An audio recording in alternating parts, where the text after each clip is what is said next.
उन समस्त अनंत अनंत आत्माओं का भी आवाहन है, सभी कृपा करें।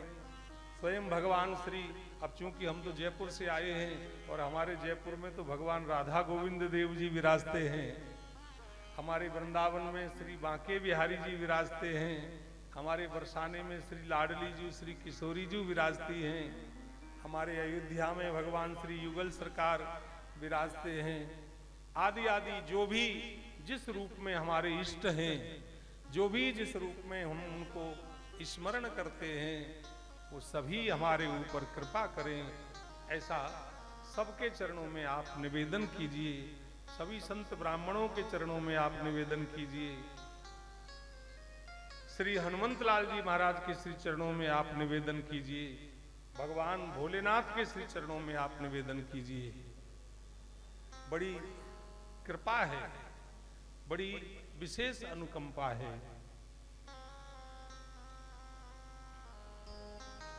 एक चीज और आपसे निवेदन कर दें, हाथ जोड़ें, एक बार हम बोलेंगे फिर आप दोहराएंगे।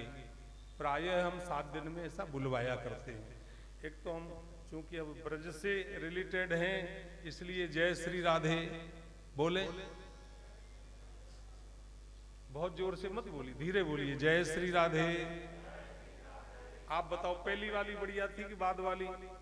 अब तीसरी वाली इससे भी बढ़िया होनी चाहिए, जय श्री राधे। हाँ, और हाथ जोड़िए, हे नाथ, हे नाथ, मैं आपको भूलूं नहीं, मैं आपको भूलूं नहीं। हे मेरे नाथ, हे मेरे नाथ, मैं आपको भूलूं नहीं, मैं आपको भूलूं नहीं। और इस सब के संग संग हाथ जोड़कर मानसिक रूप से भगवान श्री हरि, भगवान नारायण, भगवान राधा गोविंद, भगवान श्री सीताराम जी के चरणों में मन से ही धन्यवाद ज्ञापित कीजिए।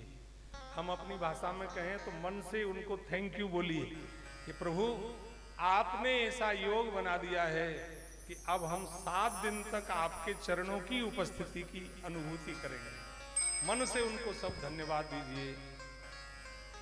और बैठे हैं शरीर से जांजगीर में, और मानसिक रूप से हमको सबको उस स्थान पर चलना है जिस स्थान से श्रीमद् भागवत जी का प्रारंभ हुआ है। वो स्थान है उत्तर प्रदेश के नैमिषारण्य पावन तीर्थ है। उत्तर प्रदेश में एक जिला है श्री सीतापुर, उस सीतापुर जिले में वो प्रमुख तीर्थ है। प्रमुख तीर्थ यानी ऐसे समझ लीजिए भारतवर्ष का सबसे पहला तीर्थ है, सबसे पहला तीर्थ है। बोलिए नैमिषारण्य धाम की। हम लोग शरीर से यहाँ हैं लेकिन मन से उस स्थान पर चलें। हमारे यहाँ शास्त्रों में वर्णन है कि जो कोई भी अनुष्ठान हम लोग करते हैं, जो कोई भी कार्यक्रम हम लोग करते हैं, हम जो कुछ भी करते हैं अपने शरीर के द्वारा, तो प्रायः हम एक विचार करते हैं। क्या विचार करते हैं? कि इस काम को करने से हमको क्या लाभ होने वाला है। अगर कोई लाभ हमको प्रतीत होता है तो हम वो काम करते हैं, और लाभ प्रतीत नहीं होता है तो प्रायः उस काम में हमारी रुचि नहीं होती है। लाभ है रुचि रहेगी, लाभ नहीं है रुचि नहीं होगी। इस विषय को ठीक से अगर समझा जाए तो इसको हमारे संतों ने एक नाम दिया है। उसमें कहा गया है महात्म। क्या कहा गया है? हाँ, आप हम बोलें और हम बुलवाएं तो आप रिप्लाई दीजिए। आप उत्तर देंगे और श्रोता वक्ता एक दूसरे से जुड़ेंगे तो आप सच मानिए कथा में वो आनंद हम लोग प्राप्त करेंगे कि शायद हम कल्पना भी नहीं किए हों। ऐसी ठाकुर जी के चरणों में प्रार्थना है। लेकिन जुड़ना है। इधर उधर जो हलचल होती है आप सावधानी रखना।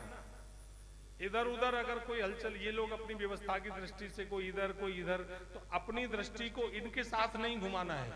अपनी दृष्टि कहाँ रहनी चाहिए? स्क्रीन पर रहनी चाहिए। जैसे टीवी देखने में हमारी दृष्टि स्क्रीन पर रहती है, तो बड़ी सावधानी के साथ प्रारंभ में ही आपको सावधान कर रहे हैं। पहले ये बताइए, हमारी आवाज पीछे तक साफ आ रही है? ठीक आ रही है? चलो, बहुत अच्छी बात। कहीं अगर ऐसा लगे तो आप बता देना संकेत करके। दुनिया में आदमी के पास बहुत कुछ है, और उस बहुत कुछ की अगर कोई लिस्ट बनाई जाए कि हमारे पास क्या क्या है, ऐसी क्या चीज है हमारे पास, तो आप अनेक अनेक चीजें भौतिक सामग्री की दृष्टि से, ये प्लाट है, ये फ्लैट है, ये मकान है, ये बैंक बैलेंस है, ये हमारे पास सोना है, गोल्ड है, ये ऑर्नामेंट्स हैं, ये हमारे पास इतना इतना सब कुछ है। प्रायः आदमी की लिस्ट में वो चीजों का वर्णन रहता है, लेकिन संतों ने उस चीज पर एक दर्शन दिया है। हम लोगों को ऐसी क्या चीज मिली है, ऐसी कौन सी परिस्थिति हमको प्राप्त हुई है, जिसके कारण से संतों ने हमको बड़ा भाग्यशाली कहा है। बड़ा भाग्यशाली वर्णन है कि बड़े भाग मानुष तन पावा, सुर दुर्लभ सदग्रंथन गावा। आपको लिस्ट बनाइए, उस लिस्ट में सबसे ज्यादा भाग्यशाली चीज वो है। बोले क्या? बोले हमको आपको ये मनुष्य शरीर प्राप्त हो गया है। प्रेम से बोलो जय श्री राधे, जय श्री कृष्णा, जय सिया राम। हाँ, हमको ये मनुष्य शरीर मिला है। बड़े भाग, बड़े भाग, छोटे मोटे भाग नहीं, बहुत बड़े भाग से हमको ये मनुष्य शरीर प्राप्त हुआ है। इस मनुष्य शरीर को संतों ने दुर्लभ कहा है।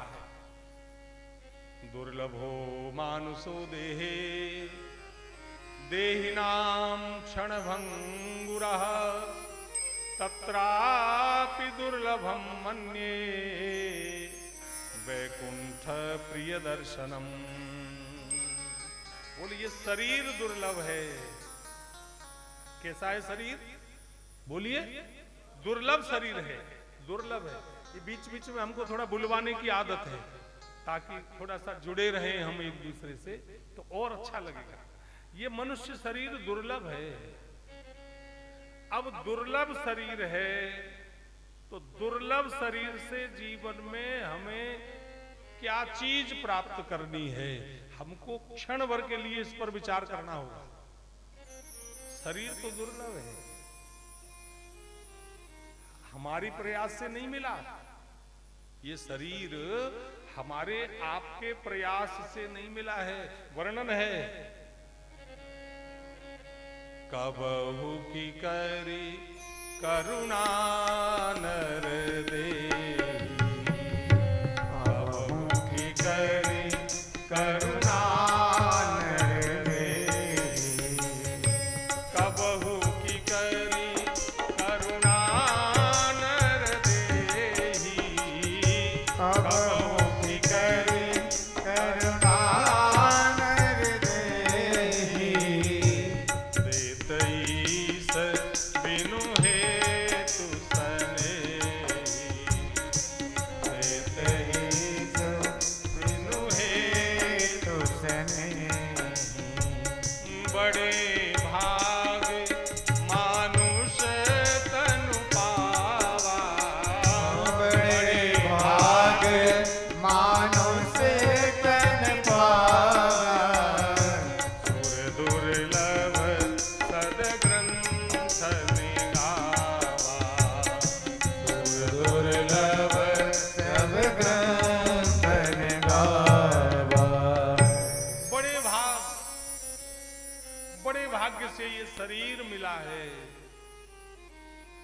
और सुनो, इस शरीर को मिलने के बाद ऐसी कौन सी चीज प्राप्त हो जाए जिसके लिए वर्णन है कि बड़े भाग्य से मिली है। ध्यान रखना, संसार की, समाज की जो परिस्थितियां हमको मिली हैं, ये ठाकुर जी की कृपा है, इसमें संदेह नहीं है। लेकिन उन सब में भी हमको क्या चीज मिल जाए जिसको मिलने के बाद वर्णन आ जाए। संतों ने वर्णन किया है, बड़े भाग पाइब सतसंगा, बड़े भाग पाइब सतसंगा, बड़े भाग पाइब सतसंगा, बड़े भाग पाइब सतसंगा, बड़े भाग पाइब सतसंगा, बड़े भाग पाइब सतसंगा। बड़े भाग, मनुष्य शरीर दुर्लभ, और दुर्लभ मनुष्य शरीर में ही हमको सत्संग मिल गया, सत्संग मिल गया। और सत्संग भी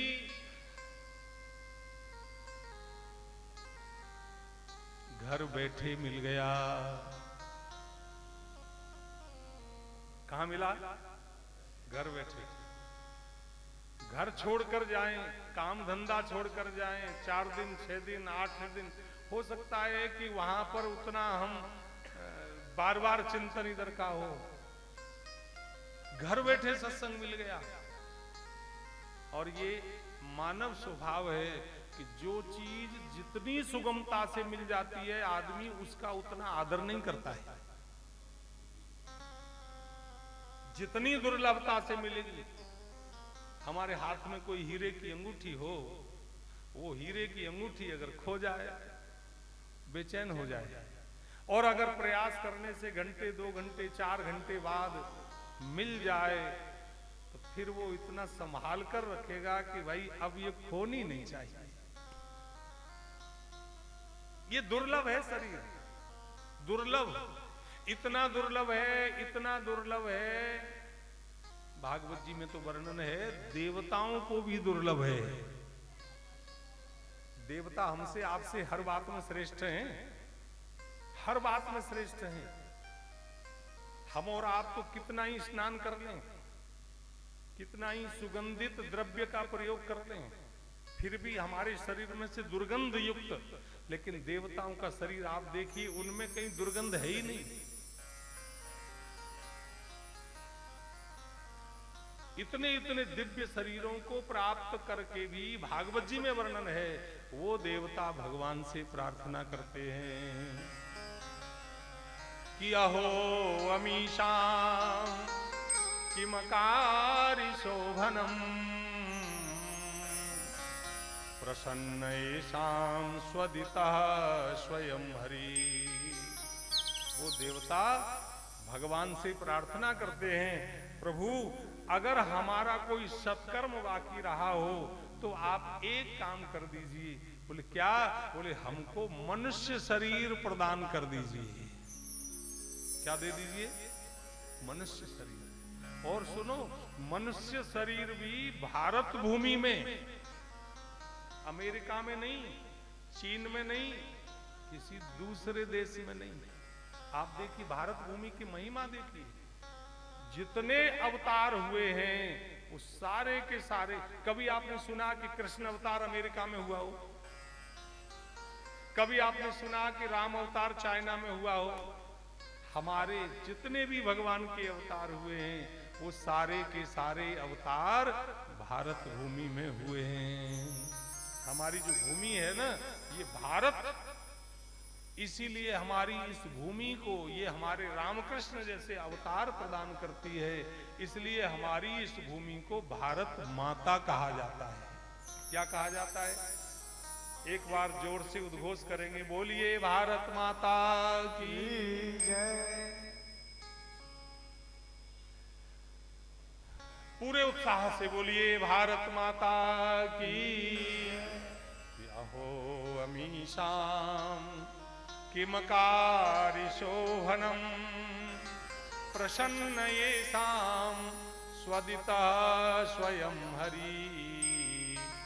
प्रसन्न येषां स्वदिता स्वयं हरि। मनुष्य शरीर दुर्लभ मिल गया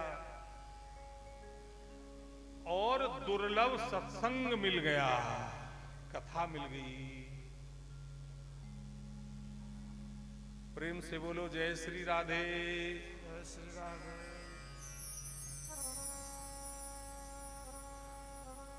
यहाँ जितने लोग बैठे हैं इनमें से गर्मी किस किस को लग रही है, हाथ उठाओ। जिनको गर्मी लग रही है, नहीं लगी ना किसी को? आपको पता है कारण गर्मी क्यों नहीं लग रही है?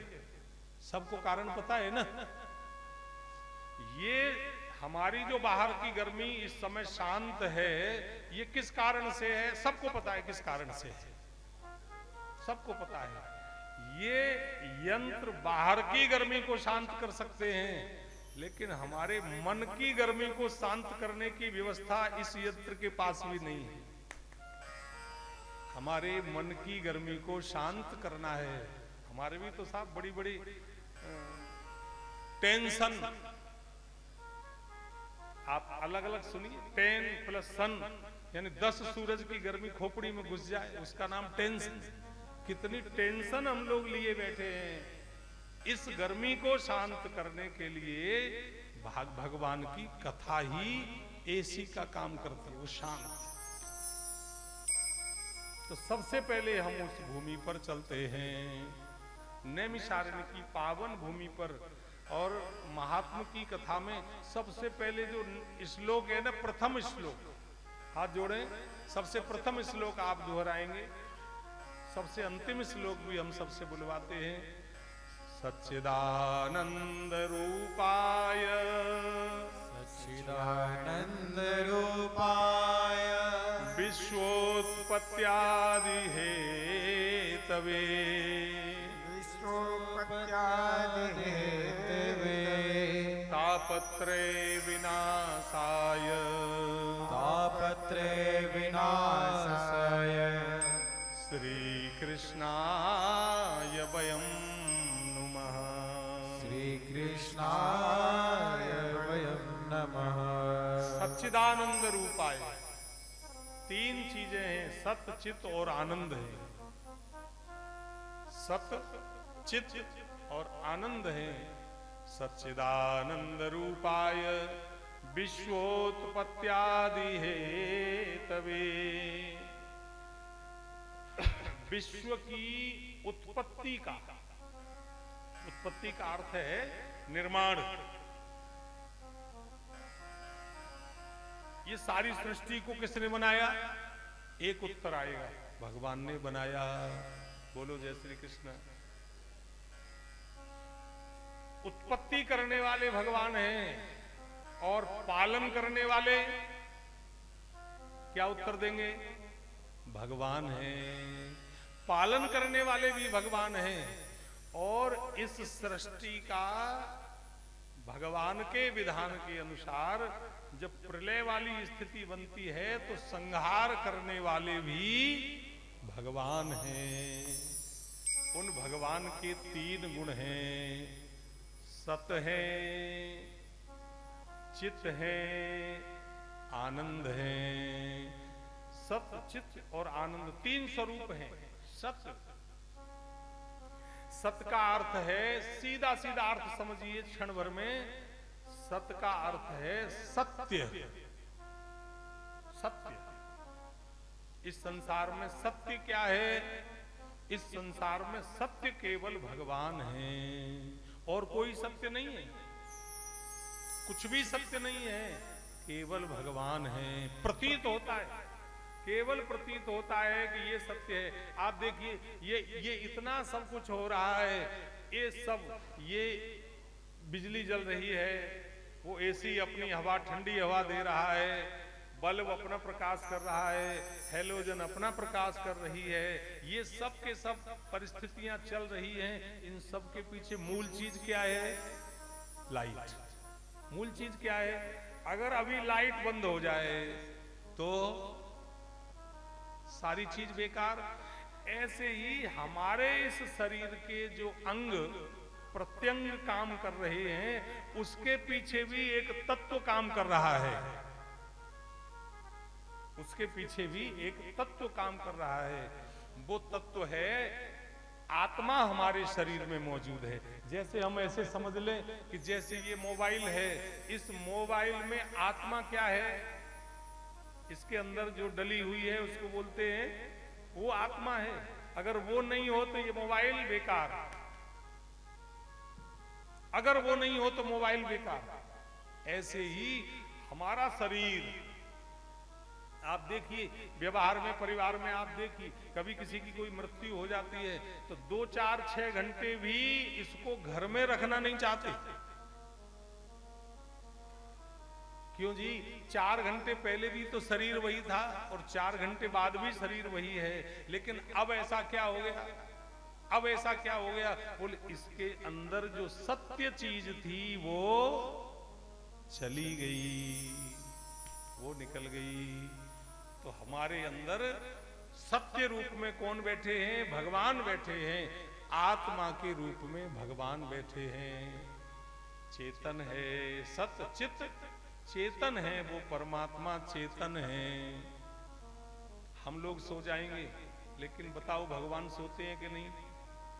ऐसे गर्दन हिलाओ या ऐसे हिलाओ, मत बोलो भाई, ऐसे गर्दन तो हिला ही सकते हो ना। बोलो भगवान सोते हैं कि नहीं? जल्दी बोलो, बोलो नहीं सोते। गट्टानी जी बोलिए, सोते हैं कि नहीं? आप बोलिए। अब गट्टानी जी बोले तो खाली इधर मत समझना, सबके लिए बोला जा रहा है। गट्टानी जी बोलने का मतलब है पूरे गट्टानी परिवार से, सबके लिए बोला जा रहा है। तो भगवान सोते हैं कि नहीं सोते हैं? आप क्या उत्तर देंगे? नहीं सोते हैं। और हम सोते हैं, सोते हैं। और सही बात अगर पूछा जाए ना, अभी हम लोग सो रहे हैं कि जग रहे हैं? बताओ। बिल्कुल सही बोले हैं ये बिल्कुल सही बोले हैं। हम आंखों से जग रहे हैं पर वास्तव में भगवान के प्रति सो रहे हैं। ये बिल्कुल सही बोले। हमको अनुभव होता है, हमको अनुभव होता है। भोले बाबा ने वर्णन किया है कि उमा कहाँ हूं मैं अनुभव अपना,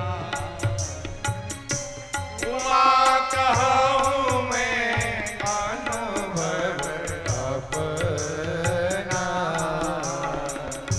सत हरि भजन जगत सब सपना, सत हरि भजन जगत सब सपना। उमा कहूं मैं अनुभव अपना। ये कोई इधर उधर का कोई छोटा मोटा व्यक्ति नहीं बोल रहा है जी। ये देखिए उधर लिखा है ओम नमः शिवाय। बोलिए, बोलिए ओम नमः शिवाय। बोलो नमः शिवाय। वो भोले बाबा कह रहे हैं, भोले बाबा पार्वती जी से कह रहे हैं कि उमा कहूं मैं अनुभव अपना, सत हरि भजन जगत सब सपना। अगर भजन की पूंजी है, अगर नाम की पूंजी है तो वो पूंजी सत्य है, और नहीं तो इसके अलावा बाकी सब पूंजी स्वप्न मात्र है। स्वप्न मात्र, केवल स्वप्न है। निवेदन इतना सा करना है कि हमको इस शरीर को पाकर अब इन 7 दिनों में हमको वो चीज प्राप्त करनी है जिसको प्राप्त करने के बाद और भी कुछ प्राप्त करना बाकी नहीं रहता हो। इन 7 दिनों में हमको वो जानना है जिसको जानने के बाद कुछ भी जानना बाकी नहीं रहता है। इन 7 दिनों में हमको वो प्राप्त करना है जिसको प्राप्त करने के बाद कुछ भी प्राप्त करना बाकी नहीं रहता है, तब तो जीवन की धन्यता है, नहीं तो जीवन की धन्य नहीं है। जीवन की धन्यता नहीं है। जीवन की धन्यता कब है? जब इससे जो प्राप्त होने योग्य तत्व है उसका उपलब्धि हो जाए। इसलिए हमारे यहाँ रामचरित मानस का नाम तो करीब करीब सबने सुना है ना? हमारे घरों में है कि नहीं है ना? सबके घरों में है। अब अगली लाइन और पूछने वाले हैं, हम घर में होते हुए पढ़ते कितने जने हैं? यही मत पूछो महाराज, यही गड़बड़ी है। हमारे घर में गीता है, भागवत है, रामायण है, सब चीज है, बहुत कुछ है, लेकिन पढ़ते नहीं है। अच्छी बात, बहुत अच्छी बात है, पढ़नी चाहिए, चाहे हाँ, बहुत अच्छी बात, बहुत अच्छी बात, बहुत अच्छी बात है। हम तो निवेदन कर दें, जो नहीं पढ़ते हो ना, तो आज से ये बात सुनकर पढ़ना प्रारंभ करो। चाहे 5 दोहे पढ़ो, चाहे 1 दोहा पढ़ो, चाहे 2 दोहा पढ़ो, जितनी अनुकूलता हो उतना पढ़ो। हमारे यहाँ मानस में आप देखो, वाल्मीकि जी ने रामायण संस्कृत में लिखी, जनमानस तक नहीं पहुंची, क्योंकि संस्कृत में सब लोग जानकार नहीं थे। गीता जी भी संस्कृत में है, उतना जनमानस तक नहीं, काफी कुछ चल रहा है, लेकिन गोस्वामी तुलसीदास जी ही, जो वाल्मीकि जी ने रामायण लिखी थी, वही गोस्वामी तुलसीदास जी भगवान के संकल्प के अनुसार अगले जन्म में तुलसीदास बने, वही वाल्मीकि जी बने तुलसीदास। तुलसीदास जो बने वही वाल्मीकि जी, वाल्मीकि तुलसी भयो, भक्तमाल में वर्णन है, वही वाल्मीकि जी तुलसीदास बने। और आपके ये जो बालाजी है ना, नहरिया बालाजी, इन्होंने कृपा करके तुलसीदास जी से रामचरितमानस की रचना करवाई। किसने कराई? नहरिया वाले बालाजी ने, नहरिया वाले बाबा ने करवाई, हनुमान जी महाराज ने कराई। ये तो नाम अनेक हैं, कहीं नहरिया वाले हैं, कहीं ढेर वाले बालाजी हैं, हमारे जयपुर में तो कहीं खोले के हनुमान जी हैं, कहीं सामोद वाले बालाजी हैं, और कहीं पापड़ वाले बालाजी हैं, और ऐसे अनेक अनेक नाम अलग हैं। हाँ, बहुत। कौन से? हाँ, ये अलग अलग नाम है। हम तो सुबह यहाँ से निकले तो देखा, बोले डहरिया बाबा, तो हमने पूछा, भाई डहरिया बाबा ये किन के लिए? साहब हनुमान जी हैं, यहाँ विराज रहे हैं 2-3 किलोमीटर आगे। तो हमें तो बड़ा आनंद हुआ। मैं चलो, जहाँ कथा होती है तो कथा में जो शरीर से दिखते हैं वो तो कभी कभी असावधान हो जाते हैं, लेकिन हमारे नहरिया वाले बाबा तो कथा में जरूर मौजूद रहते हैं, चाहे वो दिखे या न दिखे। ये पक्की बात समझना। हाथ जोड़ो, आप लोगों ने दर्शन किए हैं, चलो एक बार वो आएंगे तो सही, आप नहीं बुलाओगे तो भी आएंगे, एक बार हाथ जोड़कर उनके चरणों में भी प्रणाम कर लो। हे प्रभु पधारो। हमारे हनुमान जी महाराज परम रसिक हैं, हमारे भगवान भोलेनाथ परम रसिक हैं। तो बात चल रही थी सतचित आनंद, भगवान सत्य हैं, भगवान चेतन हैं, और भगवान आनंद स्वरूप हैं।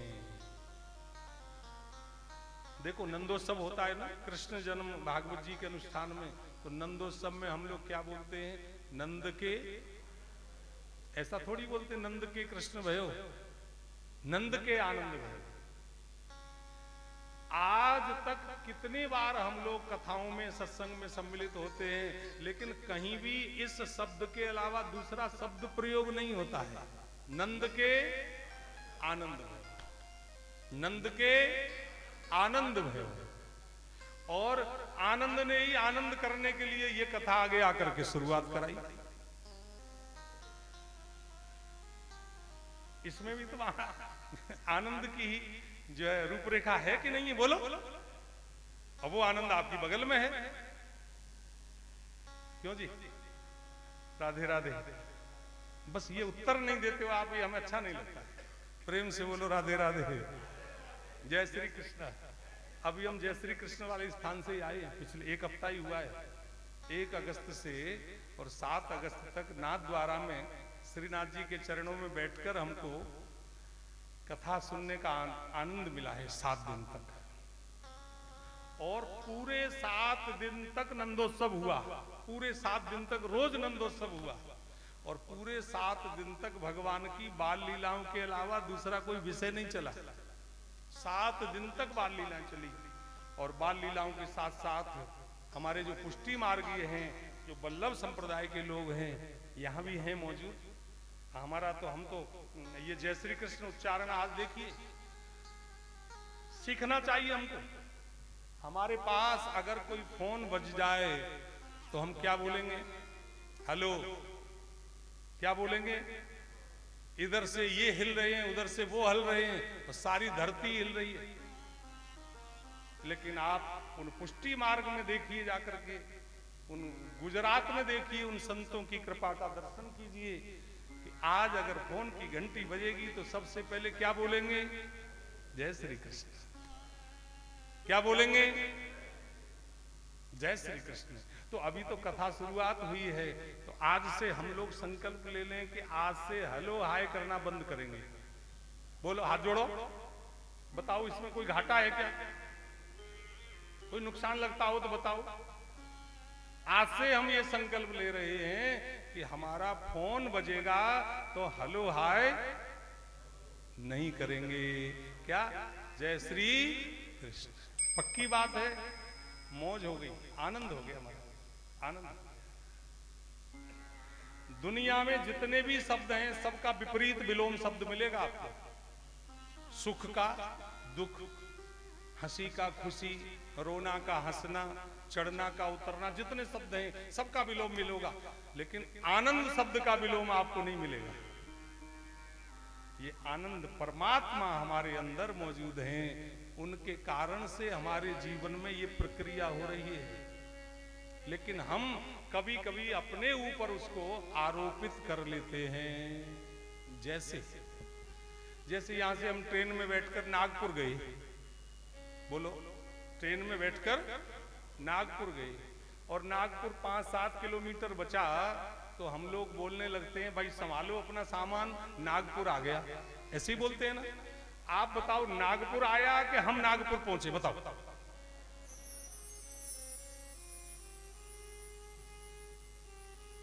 विचार नहीं किया कभी हमने इस चीज पर? नागपुर नहीं आया, नागपुर तो जहां है वहीं है। हम नागपुर पहुंचे हैं, वो तो जहां है वहीं है, उसमें कोई परिवर्तन नहीं है। ऐसे ही सारी सृष्टि में जो कुछ भी हो रहा है वो सब कुछ संचालन करने वाले भगवान हैं, लेकिन हम आरोपित अपने ऊपर कर लेते हैं। और कभी कभी तो हम बोलते हैं मैं कर रहा हूं। मैं नहीं, सब ठाकुर जी कर रहे हैं। बताओ, आपको यहाँ सत्संग कथा में लाकर बिठाया है तो आप आए हो चल करके या भगवान ने बिठाया है? जल्दी बोलो। भगवान ने बिठाया है। ये जो अनुष्ठान हो रहा है, कथा सत्संग का हम लोग लाभ ले रहे हैं, ये आपका कोई पुरुषार्थ है कि ये श्री ठाकुर जी की कृपा है? बोलो, ठाकुर जी की कृपा है। इस भाव को 7 दिन तक पुष्ट रखना, बोले ये भगवान की कृपा है। जैसे किसी बालक की, किसी पिता की चाबी खो जाए गाड़ी की, और चाबी खोकर कोई बालक को मिल जाए, वो चाबी को बालक पिता को दे दे लाकर, तो पिता कहे, बोले बड़ा सयाना बालक है, बड़ा सयाना बालक है। ऐसे ही जीवन में जो घटना परिस्थिति घटे, उन सब में हम श्रेय किसको प्रदान करें? भगवान को प्रदान करें। उस श्रेय श्री ठाकुर जी को प्रदान कर दें। हम लोग गाते हैं ना,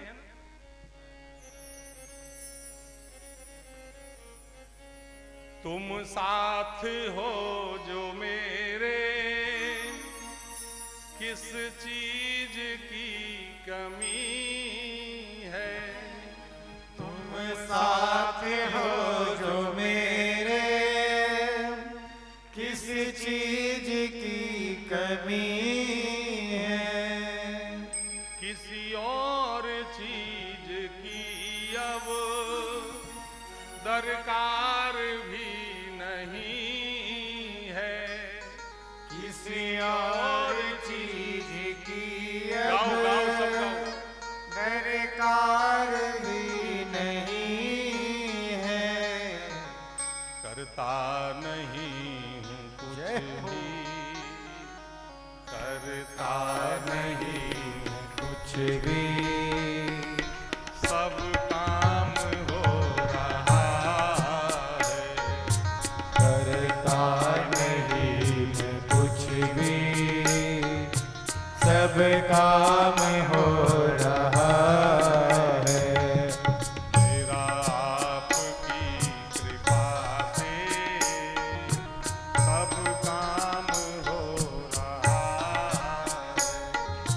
मेरा आपकी कृपा से सब काम हो रहा है। करता नहीं हूँ कुछ भी, करता नहीं हूँ कुछ भी, सब काम हो रहा है। मेरा आपकी कृपा से सब काम हो रहा है। मेरा आपकी कृपा से सब काम हो रहा है। राधे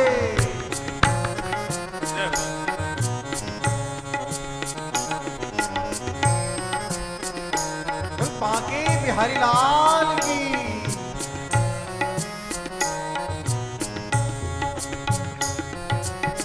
तुम साथ हो जो मेरे, किस चीज की कमी है। तुम साथ हो जो मेरे, किस चीज की कमी है। किसी और चीज की अब दरकार भी नहीं है। किसी और चीज की अब दरकार भी नहीं है। करता नहीं कुछ भी, सब काम हो रहा है। करता नहीं मैं कुछ भी, सब काम हो रहा है। करता नहीं मैं कुछ भी, सब काम हो रहा है।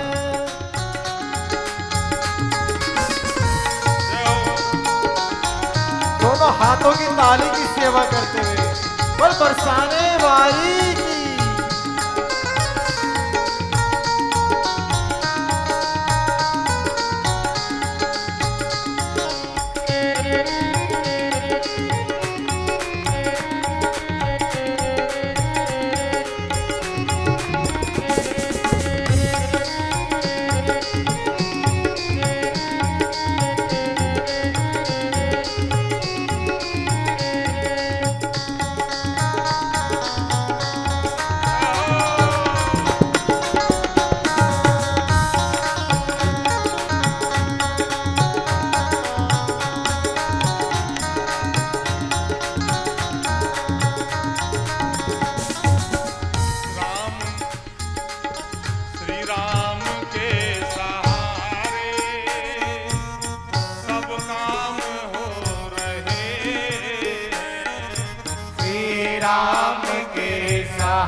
कन्हैया मेरा नाम हो राधे। आपकी कृपा से सब काम हो रहा है। मेरा आपकी कृपा से सब काम हो रहा है। करते हो तुम कन्हैया, करते हो तुम कन्हैया मेरा नाम हो रहा जीवो। है। मेरा आपकी कृपा से सब काम हो रहा है। मेरा आपकी कृपा से सब काम हो रहा वो सब काम हो है। सब काम हो रहा है। हाथ जोड़ो। हे नाथ, हे नाथ, दोबारा बोलो, हे नाथ मैं आपको भूलूं नहीं। हे मेरे नाथ मैं आपको भूलूं नहीं।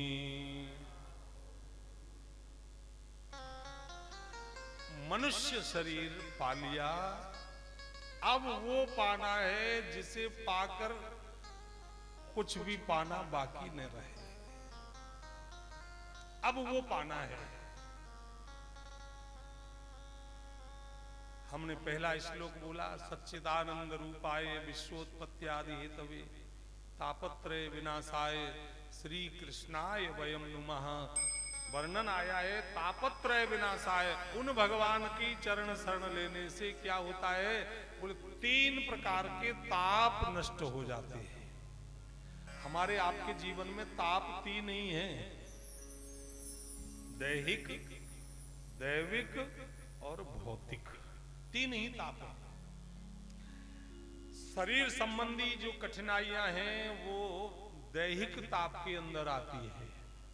हमारा शरीर रोगी हो गया, हमारा शरीर अस्वस्थ हो गया, हमारा शरीर अब उतना स्वस्थ नहीं रहा, आदि आदि शरीर संबंधी जो बात हैं वो दैहिक ताप के रूप में आती हैं।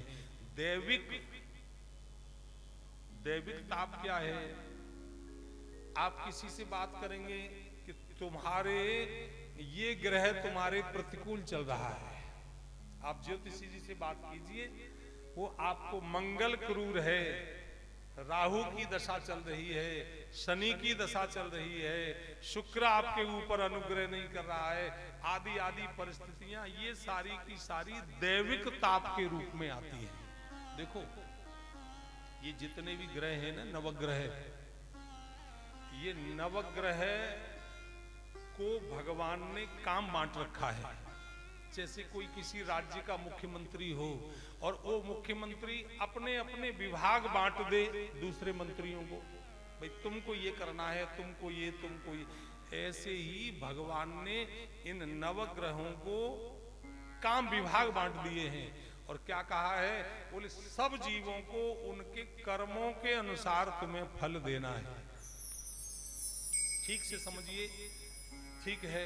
ये नवग्रह उसके ऊपर फिर वो किस रूप में है? जैसे किसी ने हमारे उधर राजस्थान में बहुत सुनने को मिलेगा, ये काल सर्प योग है, कोई कहेंगे कि साहब हमारे पितृदोष है, कोई आदि आदि कई कई बातें आपको सुनने को मिलेंगी। लेकिन आप सच मानिए, थोड़ा सा अगर आपने हमारा अनुरोध स्वीकार कर लिया, ये 100% गारंटी के साथ कह सकते हैं कि ये नवग्रह के होने वाला कोई दोष आपके जीवन में नहीं बचेगा। कोई बहुत लंबा चौड़ा अनुष्ठान बताने वाले नहीं है, सारा कुछ निशुल्क है, कोई 2 पैसे खर्च नहीं होने हैं। बस आपको थोड़ा सा हम संकेत देंगे, उस हिसाब से आप सत्संग लाभ कीजिए, भगवान नाम लीजिए। आप सच मान, ये हम लोग अभी बैठकर यहाँ कथा सत्संग सुन रहे हैं ना, हमारे पितर, हमारे पूर्वज कितने प्रसन्न हो रहे होंगे, हम लोग कल्पना नहीं कर सकते। कि चलो हमारे वंश में, हमारी पीढ़ी में कोई ऐसा हो गया, कोई परिवार में 10 लोग, कोई 5 लोग, कोई 20 लोग, कोई 50 लोग, चलो कोई ऐसे हो गए कि जो आज भगवान ने कृपा कर दी है और बैठकर सत्संग श्रवण कर रहे हैं। कि माता जी विराज रही है, अभी कथा प्रारंभ होने से पहले हम मिले इनसे, इनके मुंह से एक शब्द निकला, धन्य भाग, धन्य भाग, धन्य भाग कथा सुनने का, ये इनके मुंह से निकला।